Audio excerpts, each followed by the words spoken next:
Sullia police ಠಾಣೆಯಲ್ಲಿ 8 ವರ್ಷಗಳ ಹಿಂದೆ ಅಂದರೆ 2018 ಮೇ 15ರಂದು ದಾಖಲಾಗಿದ್ದ ಕಳವು ಪ್ರಕರಣಕ್ಕೆ ಸಂಬಂಧಿಸಿ ನ್ಯಾಯಾಲಯಕ್ಕೆ ಹಾಜರಾಗದೆ ತಲೆಮರೆಸಿಕೊಂಡಿದ್ದ ಆರೋಪಿ ತುಮಕೂರು ನಿವಾಸಿ ಅಶ್ವನ್ ಗೌಡ ಜೆಪಿ ಎಂಬಾತನನ್ನು ಪೊಲೀಸರು ಬಂಧಿಸಿದ್ದು ಆತನಿಗೆ ಸುಳ್ಯ ನ್ಯಾಯಾಲಯ ಶಿಕ್ಷೆ ವಿಧಿಸಿದೆ. ಆರೋಪಿ ಅಶ್ವನ್ ಗೌಡ ಅಪರಾಧ ಎಸಗಿರುವುದು ಈಗಾಗಲೇ ನ್ಯಾಯಾಲಯದಲ್ಲಿ ಸಾಬೀತಾಗಿದ್ದು ಅಪರಾಧಿಯನ್ನ ನ್ಯಾಯಾಲಯ ಪಿಒ ಕಾಯ್ದೆ ಅಂದರೆ ಪ್ರೊಬೇಷನ್ ಆಫ್ ಒಫೆಂಡರ್ ಆಕ್ಟ್ ಅಡಿಯಲ್ಲಿ ಬಿಡುಗಡೆ ಮಾಡಿತ್ತು. ಆದರೆ ಆತ ಬಳಿಕ ನ್ಯಾಯಾಲಯಕ್ಕೆ ಹಾಜರಾಗದೆ ತಲೆಮರೆಸಿಕೊಂಡಿದ್ದ.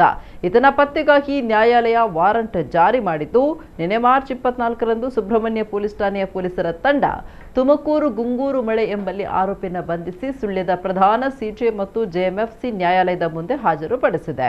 ನ್ಯಾಯಾಧೀಶರಾದ ಶಿವಣ್ಣ ಹೆಚ್ಆರ್ ಅವರು ಆರೋಪಿಗೆ 1 ವರ್ಷ ಸಾಮಾನ್ಯ ಸಜೆ ಮತ್ತು 1,000 ರೂಪಾಯಿ ದಂಡ ವಿಧಿಸಿದ್ದು, ಒಂದು ವೇಳೆ ದಂಡ ಪಾವತಿಸದಿದ್ದರೆ 10 ದಿನಗಳ ಹೆಚ್ಚುವರಿ ಸಜೆಯನ್ನು ವಿಧಿಸಿ ತೀರ್ಪು ನೀಡಿದ್ದಾರೆ. ಈ ಪ್ರಕರಣದಲ್ಲಿ ಪ್ರಾಸಿಕ್ಯೂಷನ್ ಪರವಾಗಿ ಅಸಿಸ್ಟೆಂಟ್ ಪಬ್ಲಿಕ್ ಪ್ರಾಸಿಕ್ಯೂಟರ್ ಪ್ರೀತಿ ಎಂಸಿ ಅವರು ವಾದ ಮಂಡಿಸಿದರು.